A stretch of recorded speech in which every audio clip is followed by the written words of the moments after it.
Welcome to the iNetrepreneur Radio Show. We are so honored to bring you your host, the ultimate celebritypreneur, connecting businesses and celebrities worldwide.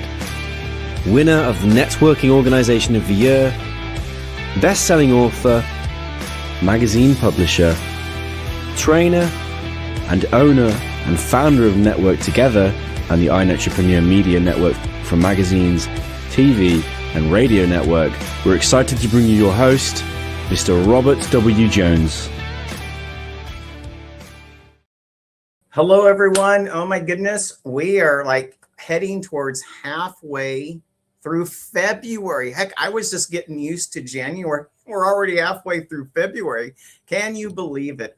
Well, today it's February 12th, Thursday, February 12th. And tomorrow, as we all know, it's one of those Friday the 13th. So I happen to love Friday the 13th. My mom was born on the Friday the 13th in September, a long time ago, and back in the good old days, right?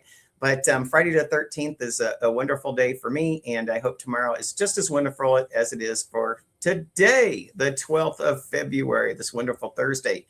I want to remind everyone that we have a #1 international best-selling book that's out in the marketplace. It's on Amazon, and you can go to mybook.to, that's mybook.to, to get your copy, to reserve your copy with over 350 amazing authors from around the world. The Art of Connection has authors from over 30 countries at this point in time through the 6 books in their series. But go there right now. Amazon is putting the book on special as well. Instead of being $25.99, Amazon has brought the price down to $18.99. That is lower than the suggested retail price for the book. So if you're in the marketplace to get a book, please go to Amazon and get your Art of Connection copy on resilience right now. Again, that's mybook.to/Art of Connection 6. Also, you can go to iNet Publishing House, where you can find our mission on how we guide authors, entrepreneurs, and visionaries in creating works that inspire hearts and foster connections and help leave lasting legacies. Also, we have our iNet Alliance Network. You can go there to also find the in-person meetings, the virtual meetings, the radio shows, and the events that we have both here in Arizona and around the country. So really excited about iNet Alliance. You can find us at inetalliancenetwork.com. And I'm really excited today because I have 3 wonderful entrepreneurs that will be coming onto the show. And today we're really going to be talking about cutting through the noise and getting to clarity.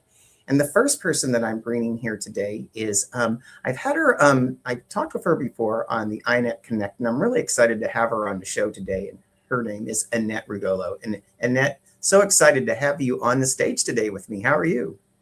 I'm good. So excited to be here. I'm excited to be here as well, as long as my voice holds up. I mean, I'm so excited in the Author Impact Forum earlier today. I think I lost my voice as a part of that excitement. But I am here with Annette Rugolo of Conscious Life Resources. You can contact her at 612-394-3736 or email Annette at AnnetteRugolo.com. And, you know, Annette, I was just talking to you a little bit about what I'm really excited about today is, you know, in my life journey as an entrepreneur, I didn't really, I could say, find the time to really have a sole purpose as a part of my life and my entrepreneurial journey.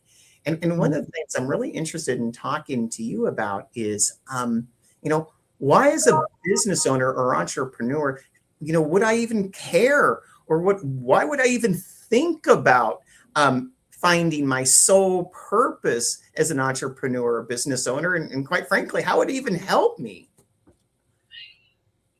So actually, Robert, you are living your sole purpose. You are so tapped in to your sole purpose. But we all come in with a sole purpose. And it's, I help people find their sole purpose. So it's important, I find, I'm living my soul purpose. I'm helping others. I'm supporting others energetically. Um, I'm really living my soul purpose. But the other thing I help people with is finding their soul purpose. Mm-hmm. So there's something called the 7 rays, the 7 rays of the soul. And when I connect with my clients, I help them realize what their ray is, their soul ray. And their soul ray helps them identify what their soul purpose is. So, like the first ray is the ray of love and service. And if you're here in love and service to humanity, it helps you really connect with your soul purpose. You know, and I'm gonna go right there because with 7, you've already hit on 2 things: love and service. And I think if we are in our soul purpose and we are living our gifts, there's a few things that I talked about, and you've already excited me on this. And one of the, I call it the E's: engagement, excitement, and energy. And a part of what I think that we are is when we're aligned with our soul purpose that I've found is you want to engage with more people. You're excited about doing it, and you carry an energy that you wouldn't have otherwise. I mean, wouldn't you agree to that if you're aligned? And that's also what creates an attraction as an entrepreneur to others. Oh, yes, absolutely. So um, I don't know how to explain all of this, but um, your soul purpose identifies what you're here to do. Mhm. And when you are aligned with your soul purpose, it's like you said, it's exciting, you're passionate about your life, and you're so engaged in being in service to humanity. Mm. Well, and a part of that is, and what we were talking about is the excitement. And I do believe as human beings, you start to find balance when you find your harmony, when you find your place, when you find your own frequency. And I think when you start combining all those things together, as an entrepreneur, you start to find your own momentum, don't you? Yes, absolutely. So it took me a while to really find my soul purpose. It started back in um, the 1990s, right? So I went to a massage school in Virginia Beach, and that's what led me to find my soul purpose. And it didn't come all at once. Some people have like a flash of insight and it just unfolds for them all at once. But sometimes for me, it was step by step. I had to follow the breadcrumbs, so to speak. Yeah. Yeah, Right? absolutely. And it's really interesting too, because one of the things that I look at is, you know, sometimes as we grow in our entrepreneurial paths, as we even grow in our personal paths, I mean, there's decisions that we make in life.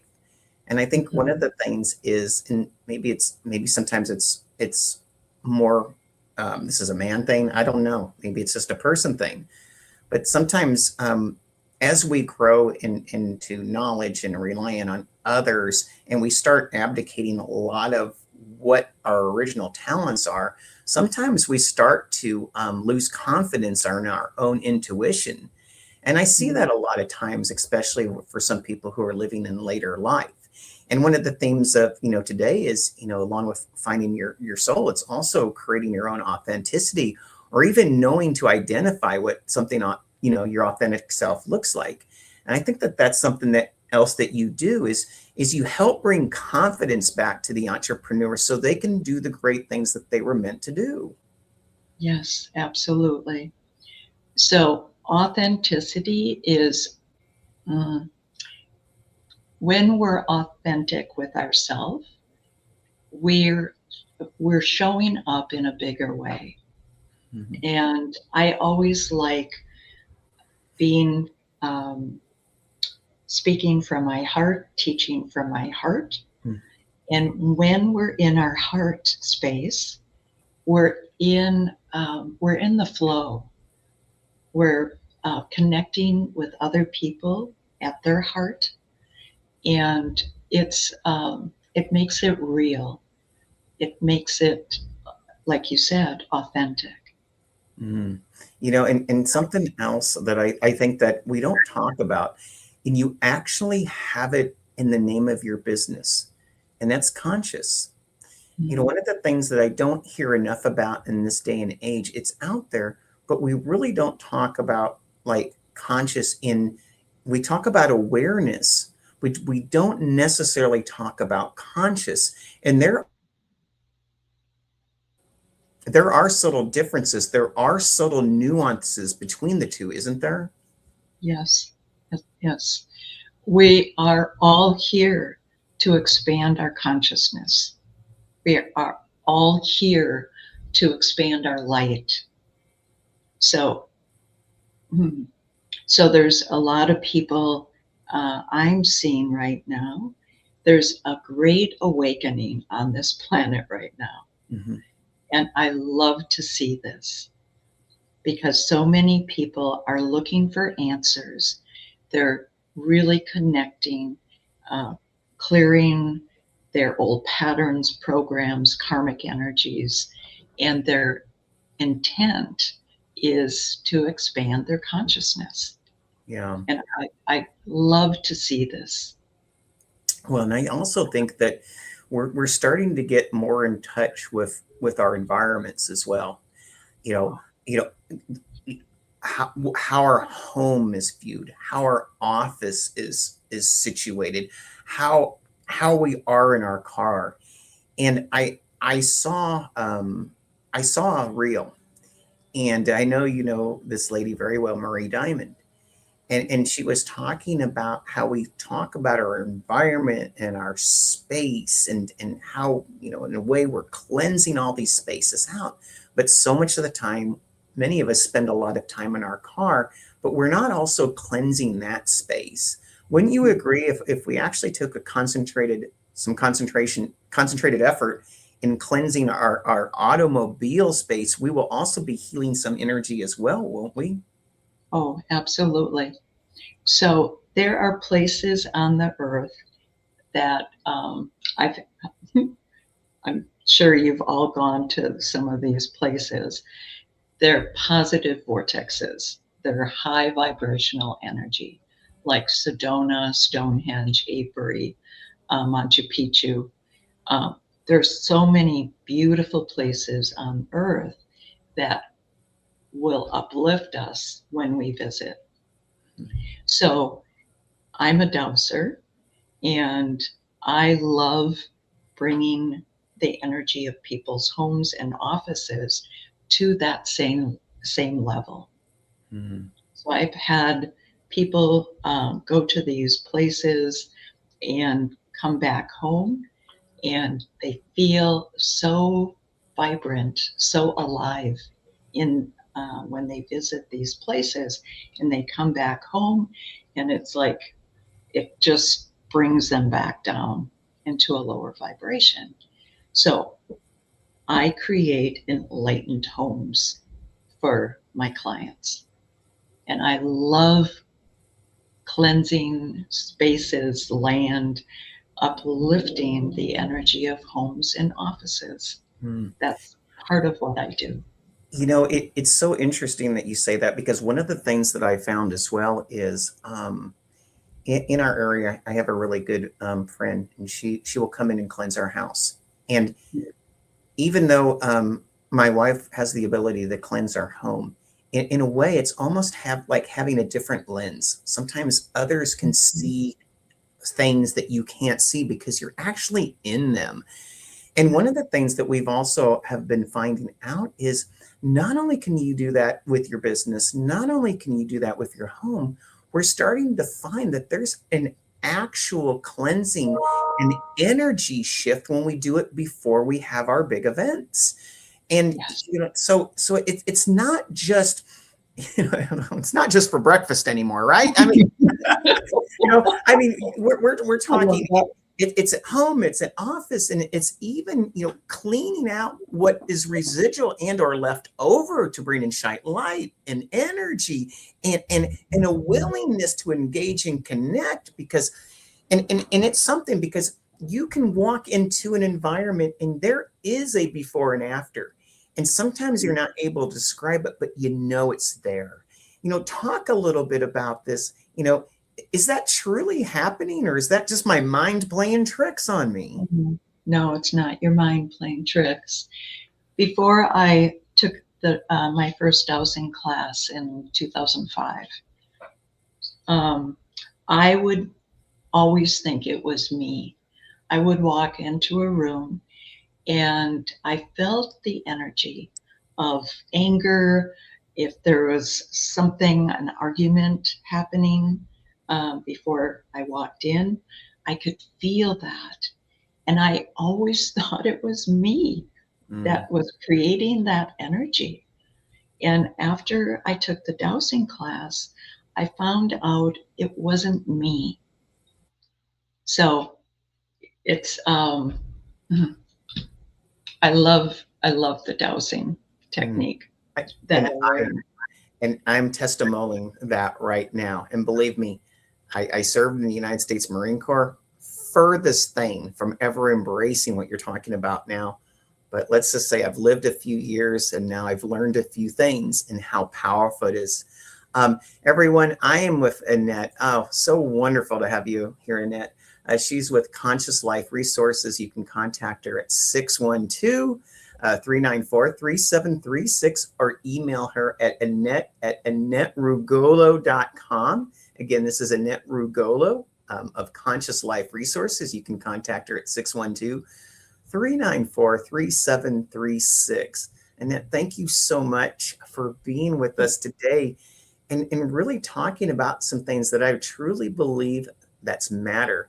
And it's the cleansing of self and environment, so you can actually be performing your greatest gifts in the greatest ways. So I want to say thank you again for being here, and wait around. I'm going to bring us all back together at the end of the show. Thank you for having me, Robert. Thank you, Annette.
All right. Thank you so much, Annette. I love it.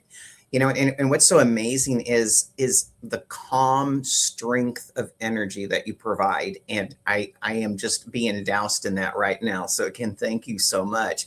The next guest I have coming on the show is, I'm telling you, he is starting to turn into one of my best friends. I just love him, Dr. Dennis Hill. Dr. Dennis Hill of Sagacity. Am I saying that right? Sagacity? I'm hoping so. No, we got to get that microphone on. There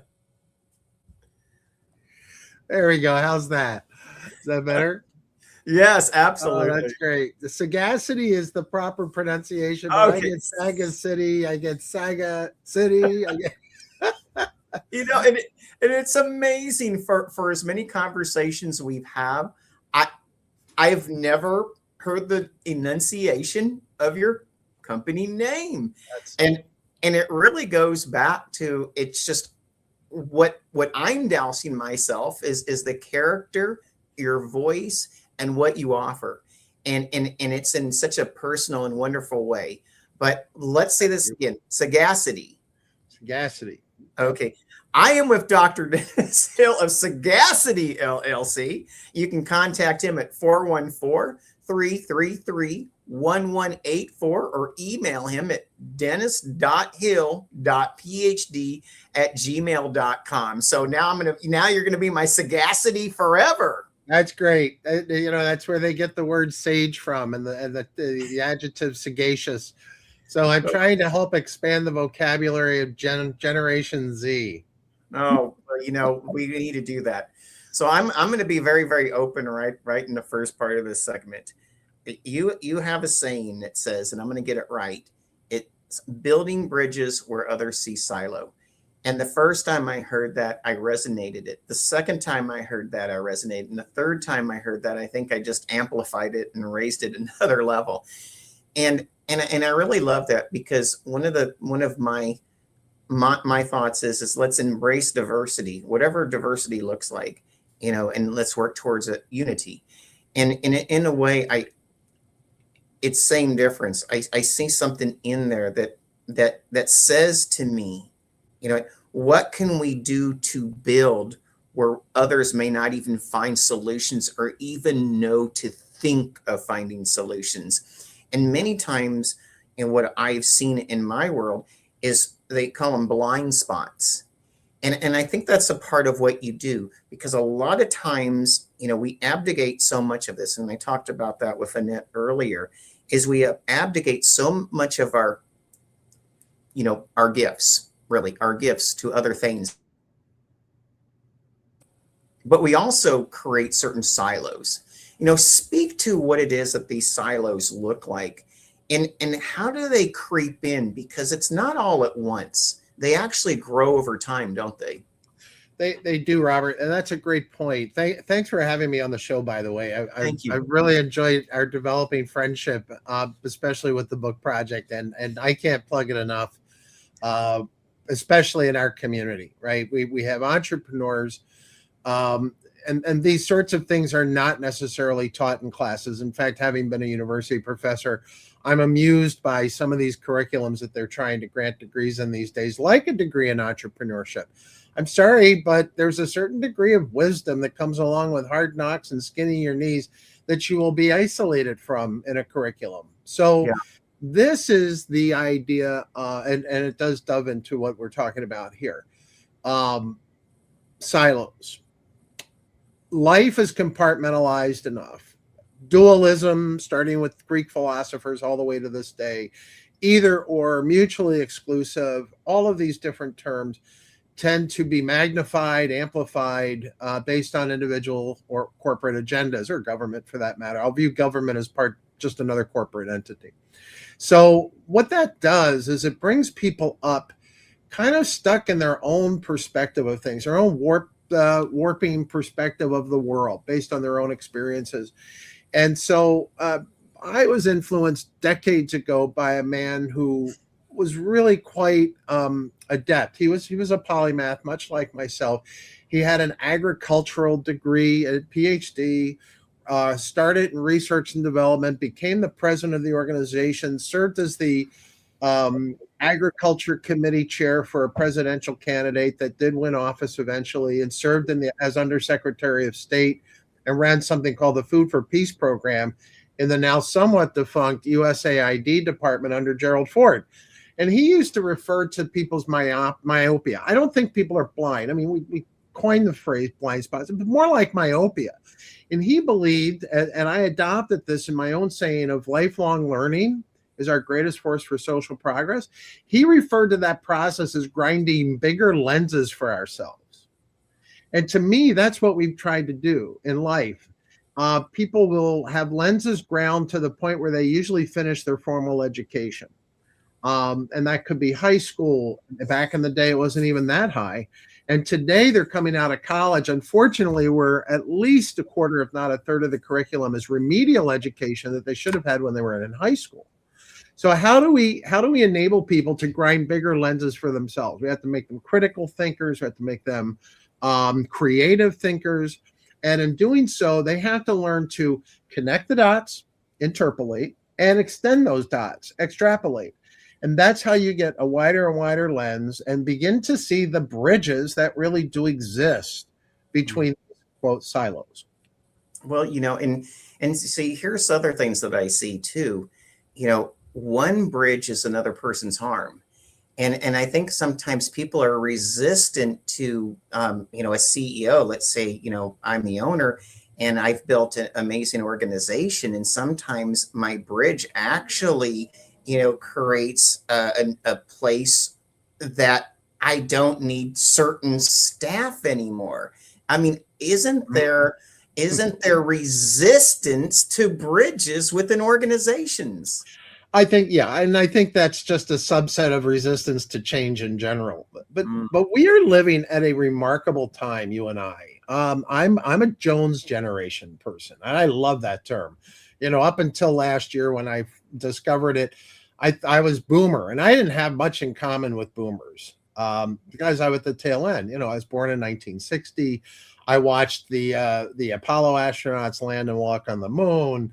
I watched the Watergate hearings as a teenager and had a healthy distrust for government. And of course, we saw the evolution of cable TV that yielded us now a 24/7 news cycle, which we didn't have back in the day. Things were so much simpler. Mm-hmm. So my point is on that what we're talking about here is that people are generally resistant to change anyhow. There are many people just want to give me my job, give me my paycheck.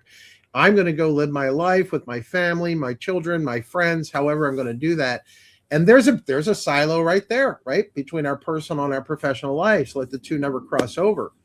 But the actual reality of this is that you are a holistic human being, a lot like what Annette was talking about earlier too. And in terms of our communication, in terms of our relationships with people. And that idea of resistance to change right now is being frontally, laterally, and flankly assaulted by AI. AI, and I have to bring this in because, I'm a tech geek. So yeah. This is my point. AI is the first technology invented by humankind since the days of the wheel and the fire that actually displaces labor capacity. Everything else that we've ever invented increased labor capacity. And so this is a completely new human cultural impact, and it's not going to go away. The other aspect of AI that makes it dramatically impactful is the instant scalability that it has. I don't need to build, well, apart from data centers and that whole infrastructure that's going on by the big 3 or 4. The reality is you can scale AI applications with virtually no office overhead, no staff. You just have to be able to deploy it. And that again, we've never had an invention, whether it's the locomotive or the automobile or the cotton gin, that you could produce instantly scalably without having to have a factory to manufacture it. I'm sorry. And that's something else I want to bring in here, because one of the things that I've been involved with a long time ago, and this is where it really kind of changes, because we don't have the conversations enough about robotics in AI. When you add robotics to AI, all of a sudden you can actually have self-propagating, not just thought, but physical assembly. Yes. And I think that's another conversation. I was wanting to kind of get your take on, robotics and AI actually kind of coming together, because I see that happening, and what that's going to look like. You talk about wheel 2.0 now. Yeah, exactly. I think that's a great way to phrase it. Robotics are the end effectors at the end of the magic arm of the space shuttle. Do you remember when we were deploying satellites out of the back of the space shuttle, and this little big mechanical arm would come over and pull that out and place it right where they wanted to in orbit?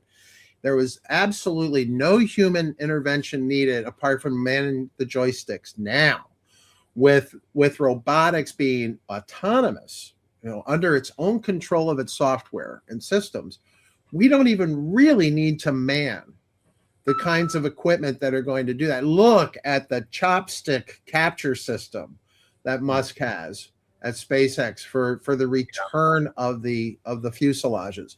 It's an amazing time we're living in.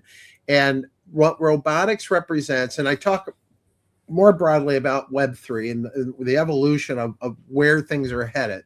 So that includes things like blockchain or what's called Merkle DAGs or cycles, kind of like block webs or web chains, artificial intelligence, edge computing, where you have incredible intelligence at the point where the activity is going on. For us, it might just be a cell phone or a tablet, but these could be very powerful systems when they're deployed in cars, trucks, trains, planes, and automobiles, so to speak, and in humanoid robots.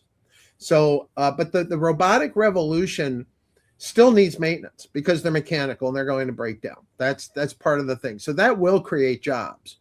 But in doing so, will the job creation that's really minuscule compared to, say, what we've experienced the last 40 years in the computer science field, and I'll just give you a stat on this. It's very interesting for your listeners.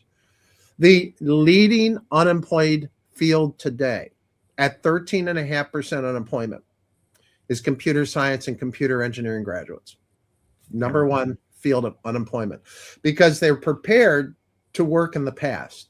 They're not prepared to work in the future. And the thing with AI is it's not an entry-level field. Sure, we're all playing with our prompts.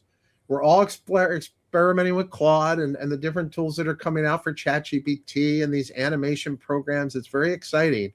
But at the end of the day, I mean, that's like picking up a Lotus 123 45 years ago and spending the rest of your life in DOS putting numbers into a spreadsheet. We have no idea. I'm not even sure the terminology called artificial intelligence is going to be there by 2030. It's going to evolve that fast. So when we look at robotics, yes, there's a mechanical component to that. That's constantly being revised. And now we have AI systems that are designing those systems. Throw back to my favorite science fiction film of all time, 1970, Colossus the Forbin Project. It's available on streaming. If you haven't read it, it is the most accurate, I believe, predictor of AI gone wild that's available for entertainment. That being said, the impact of robotics on the mechanical industries, whether it's services in McDonald's, and look at that now. I mean, they're down to 2 or 3 staff people operating the ovens while you're putting your orders in on a kiosk and paying for them electronically. You go to the Sphere in Las Vegas, they don't even take cash. You can't buy popcorn without a card or an app on your phone. So we are in the midst of this generation, and here I am, long in the teeth. We're in the same generation, although I think you're younger than I am. You're certainly younger looking than I am. And that means you're better looking than I am. The reality is that we are in the midst of change, and we really don't know the extent of this, either depth, width, time-wise, and how that's ultimately going to impact. I'm a dire predictor. Yeah. I'm a dire predictor. And I know you don't focus on predictions. I know you focus on practices. But we're already seeing the massive layoffs as a result of AI, and we're going to see even more dramatically in the coming years. Well, and that's where I kind of want to tie you back into Annette, and because I do feel like there's this sense of loss of self for a lot of people, and if once you start losing self, I also think that you also start losing purpose. And once you stop losing purpose, then what happens is there is a certain level of chaos that ensues, isn't there? There is, and that's largely because, especially post baby boomer generations, we've looked externally for validation. We've measured success by external recognition. Give me awards, give me more money, give me titles, give me. And all that's done is accelerated at a velocity of intense speed now with Gen Z and Gen Alphas coming up, expecting to make the same salaries as experienced people with no experience at all. Yeah. And that external validation is part of the major reset that's going on among humankind. And it's not one, well, I know you take it seriously. You look at just the books you published and where you're focused in terms of the human spirit as the energy behind the human capital. And when you look at that, I've never even thought about it that way. That's kind of one of these epiphanies. Right. It's the human spirit that's really the energy behind the human capital. If your human capital is assessed strictly externally, then it really does become a self-esteem, self-worth question. And that is really where we're getting back to that. We're getting back to an age that maybe even pre-industrial revolution in terms of the value of people. Well, and part of this part that I'm bringing up with Annette and you, and we may even, I'm sure we'll further it with Meg, is what's so crazy, Dennis, is that, I say kids, so I know my age now. 18 to 35 are kids to me now, so I know my age. They're kids. And what they are telling me just through purchasing is that they have a desire and a thirst to know the soul of what we know. And that's why these pages matter so much. And the ones that are aware enough to read them are the ones that a little bit here and a little bit there that are coming into some of my group meetings. For example, I had a gentleman who came into the room the other day, and as a man, you don't say this word very often. He said, I never knew this, and now I know I need this. Wow. And he's probably maybe 23 years old. And he says, I've gone to school for several years and I've graduated from school. But what you're teaching in here about human spirit and human ingenuity and intellectual property and not abdicating my voice and keeping, my self-esteem alive, that's not in school. We don't know to do that. And so we don't know how to self-regulate. We don't know how to have sense of self.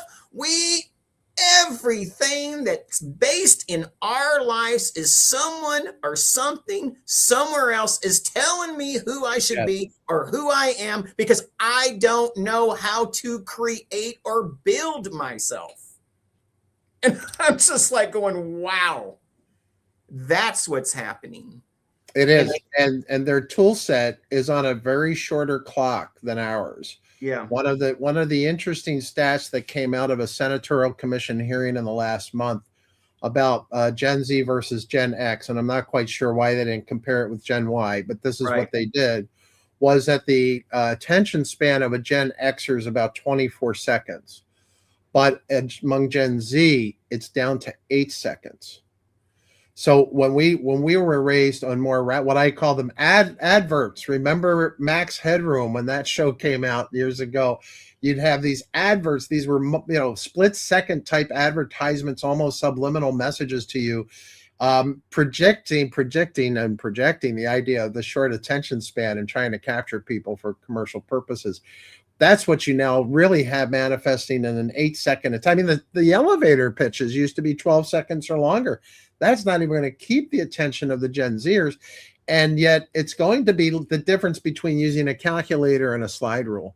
Their thought process to be critical and creative thinkers is really going to be struggling with this time factor, the velocity of apprehension, the velocity of understanding.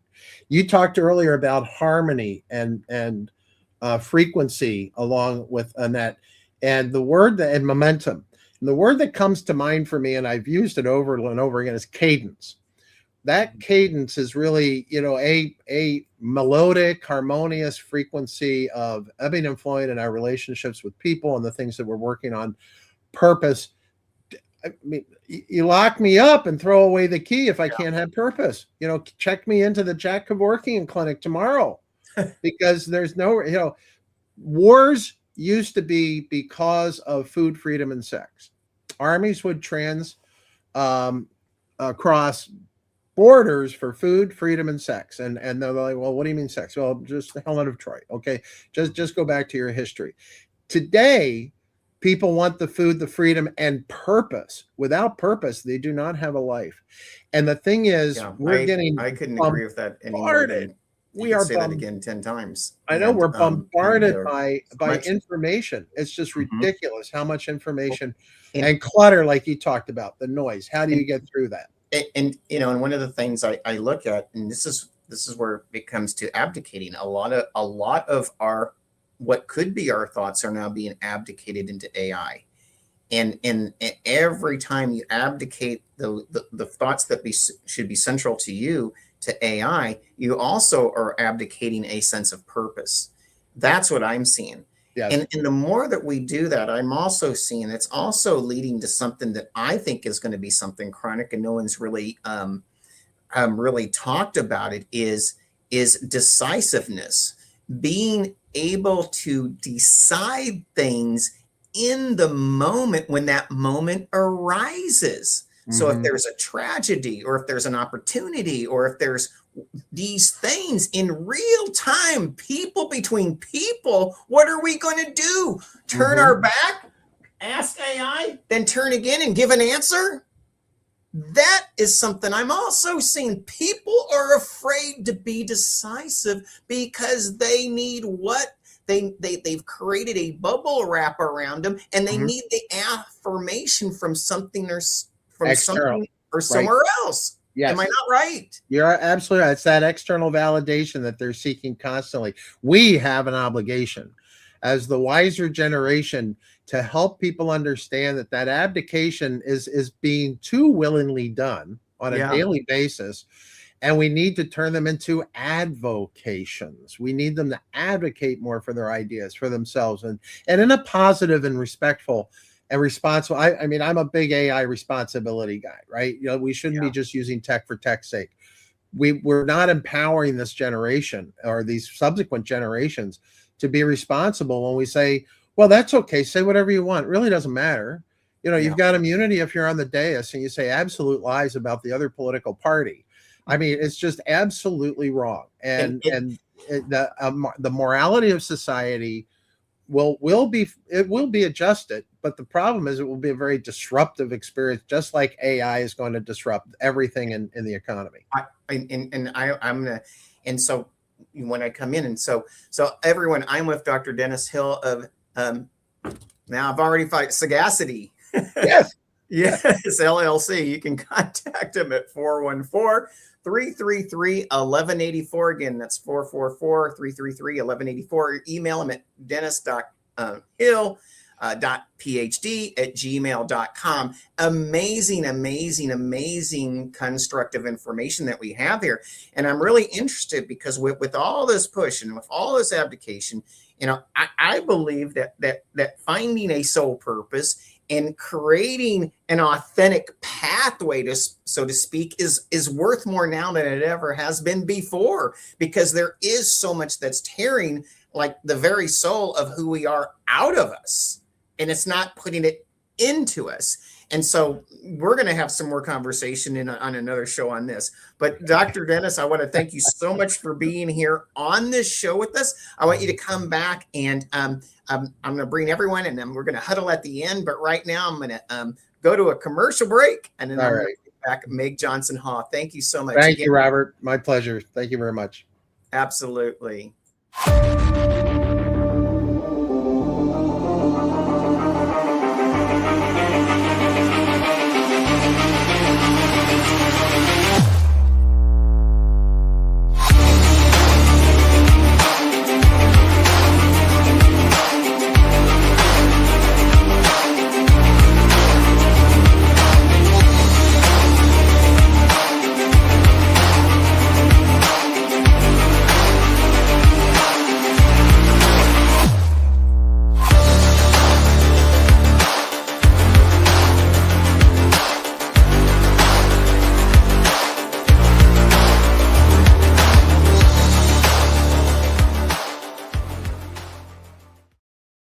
Okay, wow. That's what I'm going to say. Wow. Stay with us. Stay with us. There's a war out there. And a long time ago, I knew there's a war going on for your mind, because where you put your time is where you will put yourself. It's who you become. And I'm so excited about having Meg Johnson Hall come on to the show. And Meg, here we are, the third segment of the show. And my voice is not ailing yet. Actually, I found some inner strength somewhere, and I don't know how I did it. That's wonderful. I'm hoping mine holds out as well. Thank you for having me. Absolutely. I am with Meg Johnson Hall of First Quality Consulting. You can contact her at 720. That is a Colorado number, by the way, 720-633-0053, or email her at meg@firstqualityconsulting.com. Meg, I'm so happy that you're here today. And I think more than ever, we really need to dig deep and discuss this thing that's called authenticity, and not the fake stuff. Not the stuff where you're just showing up as your best self, not the stuff where you're doing to try to impress someone, but I'm talking the authenticity that's in here and becomes the voice of who you are to share out there. And, and one of the first places I want to start is you train leaders, and you train entrepreneurs, you train people, and you help bring this thing called authenticity to life. But one of the things is in certain ways, don't you have to demystify and also create a definition of what authenticity is before you can start the process? Yeah, I think so. For me, authenticity is being true to yourself and true to your values and true to who you were meant to be when you were put in this earth. And I think a lot of times when I talk to people, they don't even know who they are anymore, because we've grown up with our parents' expectations, our teachers' expectations, and then eventually our boss's expectations, boyfriend, girlfriend, spouse, whatever, children's expectations. And pretty soon we're just like robots running on a treadmill, trying to meet everybody's expectations. And we forget who we really are deep inside. And one of the things that we're seeing too is, like with the discussion with Annette and Dennis before us, it's like now we're having to live up to AI's expectations. It's just really mind-boggling on how willing we are to kind of sell part of ourselves off to be seen, but yet in a very inauthentic way. And so when you're sitting down with the leaders, how do you help them kind of recalibrate or bring them back to reality so they can really show that sense of self? Are there strategies? Is there a program? Is it getting them to even admit that there is a problem? Yeah, I think that's one of the big things. And I do have a structured program that we go through when I'm working with individuals who are really trying to figure out, am I living my authentic life? When I first started this work, I thought, oh my goodness, I am just a loser because I didn't start this work until I'm in my 40s.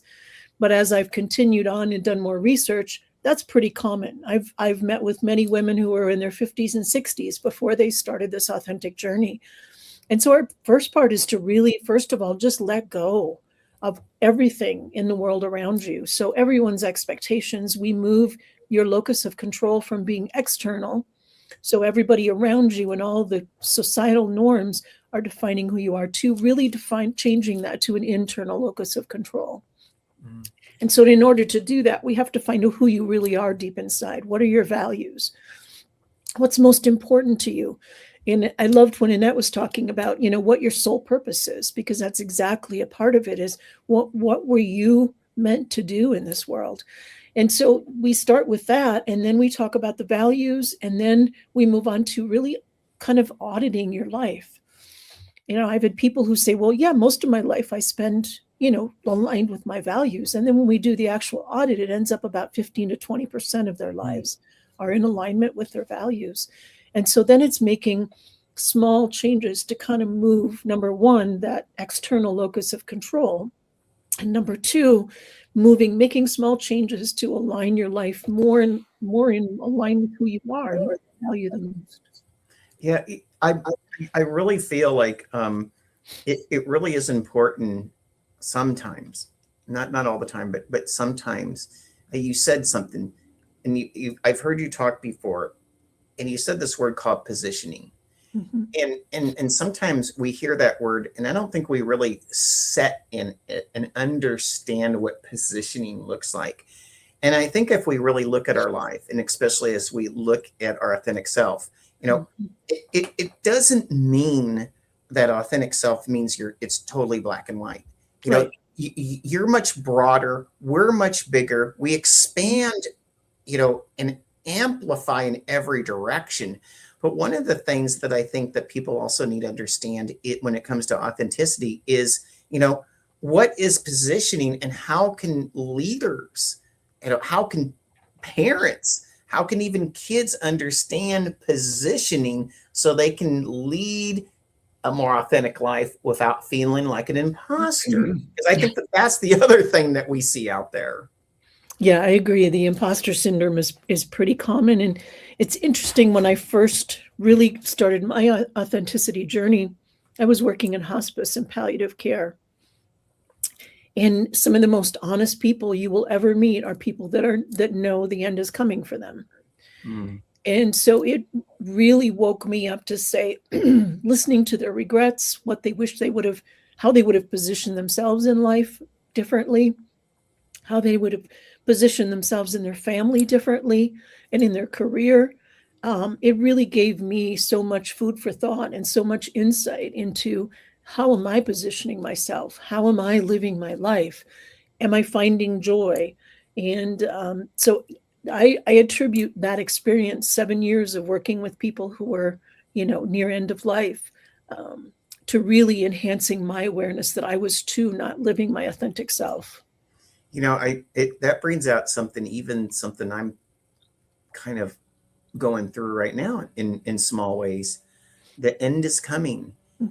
And I think that there is something so sobering about knowing like the end is coming. I still remember when I was 17, 18 years old, it seemed like I had forever.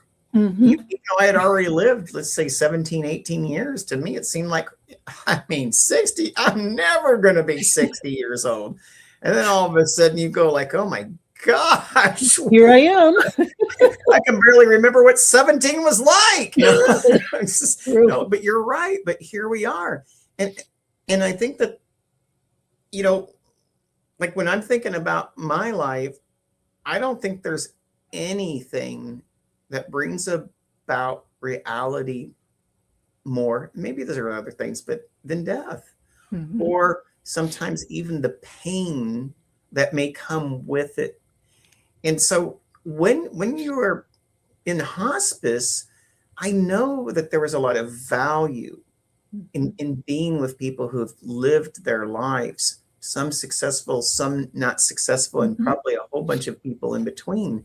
How have those conversations impacted you to be an authenticity coach now?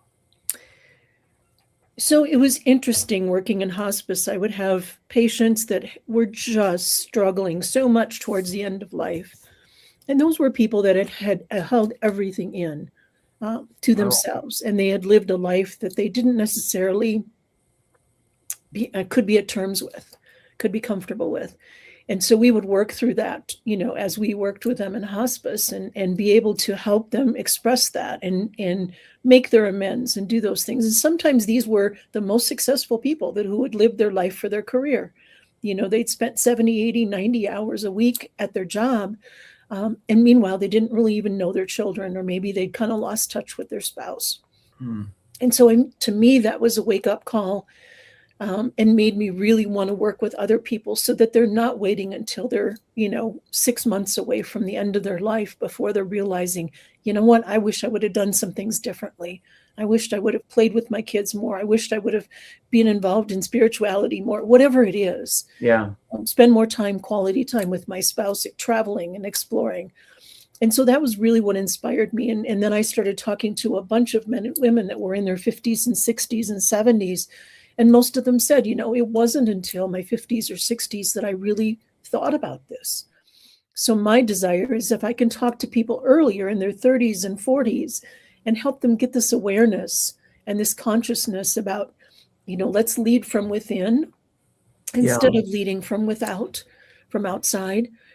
Hopefully they can have what I call a longer authentic span rather than just a longer lifespan. Yeah, I love that. And which brings something else out. And I have a question, and I really wonder why, and Dennis was talking about silos, and I kind of see this as silos as well. It seems like out there's leadership training, Mm-hmm. and then there's this become authentic. Mm-hmm. But it doesn't really seem like you see much where you have leadership and being authentic together. And, Right. and it's really interesting to me because I've always kind of wondered, is leadership sole and separate? Does leadership lead authenticity? Does authenticity lead leadership? And do they have to be siloed and separate, or do they need to be together and aligned for a person to move forward? Because I don't see a lot of leadership and authenticity training Mm-hmm. in a bundle. And I just wanted to know what your thoughts were on that. Yeah, I think in order to be a really, truly great leader, you need to be authentic, not only in your personal life, but also in your professional life. And I think that is counterintuitive to what we're being told from our leaders is you do what I say, you make this happen, you meet these deadlines, and there's no opportunity really for authenticity in there. So you become a bit of a rebel, I would say, if you decide, I'm going to lead from an authentic place. And I look at my first years in leadership, we're very different than the last 15, 20 years because I moved into an authentic space. And my staff were so engaged and so committed and so open and so creative because I allowed that to happen. And I was comfortable with that. I wasn't afraid that they might outshine me or whatever. You just tapped into something, and I think you really explained it well. Because what I see is leadership, for the most part, it always seems like it's coming from the space of strength. Yep. And oh my goodness, the authentic self becomes from the place of vulnerability. Right. But yet, vulnerable strength or strength through vulnerability and all this, but it's still not taught together. Mm-hmm. Yep. That's what's so amazing about that. And it's really a delicate dance. It really is. Absolutely. And that's where I kind of think I love the C's. I love words that begin with C. And 3 words that I was writing down that I think could actually adhere to both leadership and authenticity: confidence, consistency, and character. And when it comes to confidence, consistency, and character, what role do you believe that those 3 words play into leadership and authenticity? Well, I think if you truly have confidence from deep down inside of you, instead of the fake confidence that we see sometimes, my boss has told me I'm good, so therefore I'm good. But if you don't believe that deep inside, you don't come across as confident. I see so many leaders today being controlling, being micromanaging, all of that. That's not a sign of confidence at all. That's a sign of fear. And so I think if you're confident and if you truly believe you are good at what you do and you believe in the values that you're promoting and the work that you're promoting, you will be consistent in your actions. That will just lead to that consistency. But I think the other C I would add into that is courage, because it does take a lot of courage, because many times there's not a desire for leaders, especially middle leaders, to be authentic and confident. Yeah, I really love that. Another place that that I like, because I've actually heard you before talk, and one of the things is we really are churning out a society of people who consume content. Mm-hmm. But what they aren't doing is they're not executing on that content. They're not performing on that content. And I think that there's a lot of people who take things in. And I think one of the things, and I think Dennis and I have talked about this before, and certainly my mom has talked about this with me, is there's any number of places where we can get the curriculum. Right. You know what? There's not a lot of places where you can go out and get the practice. And I think that the practicum, the lab part of growing and living and getting scuffed up, getting a little bruised, going through a little adversity, I think that promotes healthy leadership and healthy authenticity. And I was wondering what your thoughts were on that. Yeah, absolutely. And I think, our work is our lab. Unfortunately, we typically don't have a lot of opportunities to practice this other than with our mentors and our coaches. And so that's what I love about doing the coaching. But I think, it's important that how you perceive, your perceptions are really critical, because if you perceive, oh, I made a mistake, or I messed up that presentation, or I didn't lead that meeting well, I'm a failure, then you are going to continue to fail. If you look at it as, oh, I made mistakes in that meeting, or I made a mistake in that presentation, what can I learn from that? How can I integrate that into my future self and make my performance even better and more true to myself? I love it. And you reminded me of one of my favorite sayings, and it's all the world's a stage and we are but players. And I think that we should be performing and playing all the time, because actually, in actuality, we are always on set, the moment we walk out that door into the world. Again, everyone, I'm with Meg Johnson-Ha. She's of First Quality Consulting. You can contact her at 720-633-0053 or email her at meg@firstqualityconsulting.com. Meg, you and I made it through with our voices. We did. Thank you. We did. And what I'm going to do is I'm going to bring Annette and Dennis back in just a little bit of time that we have left here is just to get a little bit of reflection. And Annette, you were able to speak first, but you also were able to listen to Meg and Dennis during this show today. And I just wanted to get your reflection on both Meg and Dennis's segment. I love their stories, their reflections. So with Dennis, I was reminded about building bridges where others see silos. So I think that is an important aspect of we're so insulated, and we need to be building bridges. And I love that reminder. I also love when he said about grinding bigger lenses. I love that aspect and I feel that energetically. We need to be building bigger lenses to see more of each other, the world, humanity. Thank you for that. Yeah. With Meg, so I loved your sharing about being a hospice nurse and sharing about how you worked with people at the end of their lives, and it helped you understand. So I have some people, my parents, at the end of their lives, shared their regrets and what they could have done more of. And I don't want to wait till the end of my life to change, to share or create stronger relationships with my children, my family. So I love that aspect. And about being authentic. I loved what you shared about that. So thank you, Annette. Thank you. Yeah, thank you. And Dennis, your reflection on Meg and Annette. Well, I can relate to the hospice care. When you're a technical consultant or a business consultant or a board member, you get to know the people that founded these companies and organized them. And I started that journey when I was I think I joined my first board when I was 25. And I've been in the C-suite since 27. I've been very blessed by having an accelerated career.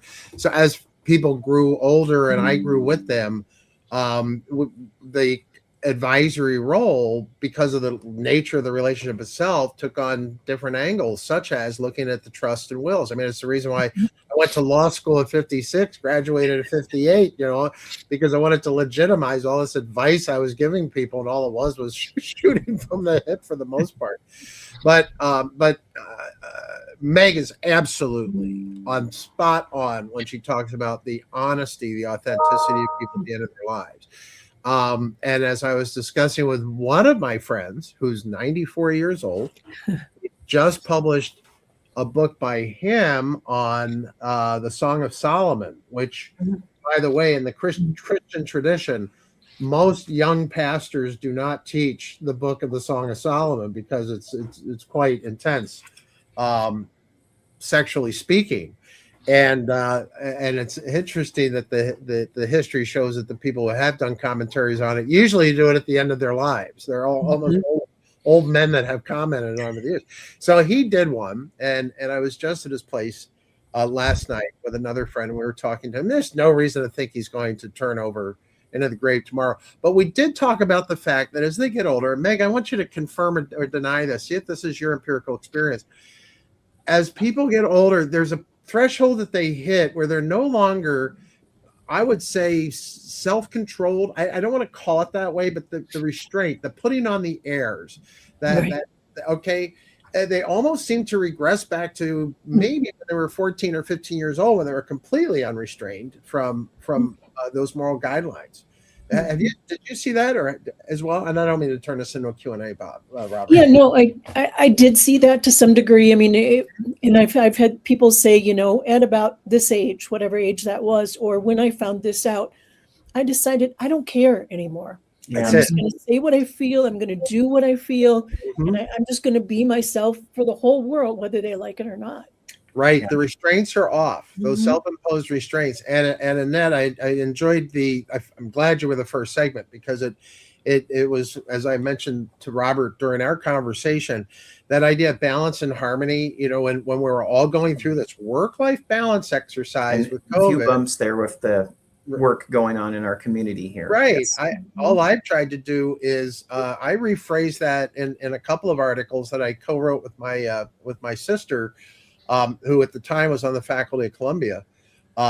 We called it life-work balance, because implied in work-life balance is, I would say, almost a commercial sense of what should be your priorities, whereas in reality, I think we all came to the conclusion that our life really needs to come first. And what do you think, Annette? I mean, I thought that's what I heard you talking about. Oh, absolutely. So our life is most important. And when we find our soul purpose, it matches our life. It's an extension of our life. Yeah. Yeah. That goes back, Robert, to what we were talking about in terms of external validation. We look for things to be externally validated. So if I invent a product, I create a book, I do something that people are going to buy, every time that's ordered, I get almost a cash ringing register, like, I don't know, Jimmy Stewart talking about the bell and an angel gets his wings in that wonderful Christmas movie. That's our validation. And really, I'm not sure if there's any answer out there that says we need to look more introspectively and find our validation and our self-worth, because there is where we will find a genuine or authentic core purpose. Yeah, I agree. I mean, and what better way to spend time than to spend time with yourself?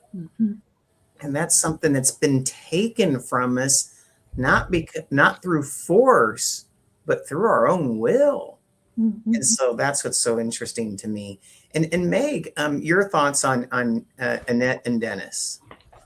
Well, I loved all of Annette was talking about, the soul purpose. That's been something that I think I realized initially when I was about 15 and I was sitting with a patient who was dying. I was a nurse's aide at that time. And I realized I want to be there. I want to be there to help people. I want to be there to guide people. I want to be there to support people. So early on, I think I realized what my sole purpose was. And that has been, I've wandered away from it from time to time, but it always comes back. The other thing is the energy work you were talking about. I love Sedona. It's one of my favorite places to go. And one of the things when I first started doing hospice work, I had taken some Reiki classes, and I realized the energy, the power of the energy that we all have in all of our chakras and all around us is so incredible. And so now, I became someone that gets my house cleansed every time I move or something happens. So I can really identify with all of what you were talking about and how important finding our soul purpose is to live authentically. So it really complements what I do. Dennis, when you first started talking about the building the bridges and the myopic perspective, I was thinking about when I worked in healthcare leadership, and I would try to get leaders of a certain practice to look at things bigger above where they were looking at it. And all they could see was my practice. And as they developed and we coached them as leaders, eventually they saw, oh, this impacts all of the specialty clinics, or this impacts all of the procedural areas, not just me. And so I think, and I too, like Annette, thought grinding those bigger lenses so that we can see more than just our own tiny little world. We can see what others are going through and empathize and collaborate with them to make better solutions in this life. Yeah. Add that to another skill set that we need to teach our high schoolers in terms of life skills, right? Yeah. And Robert, your point on spending time with self, I just learned this maybe 3 or 4 years ago. It's one of those epiphanial type moments where Patty, my sister, said, just set an appointment with yourself and keep to that appointment each week. I never thought of that. Yeah. So all you people out there who are willing to sacrifice your time for other people, don't be so altruistic. Schedule appointments with yourself and keep them. And keep them and hold them as tightly as you can. I mean, we talk about invest in yourself first. That is truly the first place to put your investment. Everyone, thank you so much for being on the show today. I appreciate each and every one of you and what you put forth. And really, I feel a spirit of connection between all of us. And it's not just because we're old. It's because we've... Who are you calling old, Robert? I was going to say, it's because what we found is we found repurposed and refreshed and reframed what these next chapters, not chapter, but chapters of our life looks like. And see, that's what's important to me, is to know, 1, I'm not alone. 2, I can be around people that provide value, but most importantly, feel valued by those same people. And that's what makes life so worth living at this point in my life. And so again, you got to share this time with me, and I want to say thank you for it, for being on the show, being who you are, and being amazing people within the Art of Connection community. Thank you, Robert. And thanks, Meg. Thank you so much, Robert. Thank you all. And now I got to get going because they say my show is supposed to end like 10 minutes ago. So I love you all. Bye-bye. Bye-bye. You've been watching the iNetrepreneur Show, a production of the iNetrepreneur Radio Network with host Robert W. Jones.